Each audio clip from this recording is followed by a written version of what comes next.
guys! Joy morning! Today, September 17, 2025. Ang dami kong lakad today guys, samahan niyo ako. So first, nandito ako sa Kawasaki kasi may meeting ako. May contract signing tayo. Charot lang. Bayarin pala no?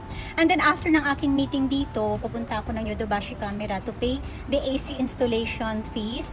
Kasi tomorrow na i-install yung mga AC sa new house. And then after that, pag may time pa ako, pupunta ako ng dermatologist. Kasi nga guys, sa kakahakot, sa kakahalungkat, sa kakaligpit ng mga gamit, yung allergies ko as in, ayan, namumula yung aking face, di ba? Kailangan ko ng meds. And then, kailangan ko din pumunta ng Nitori. Depende kung kaya pa.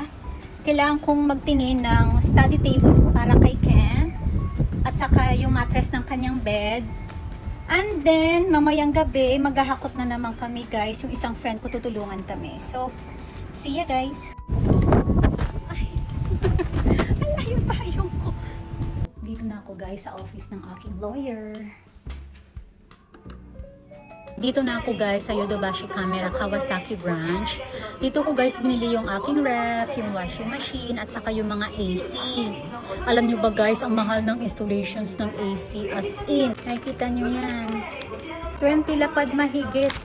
Pero okay lang, kakayod ulit tayo.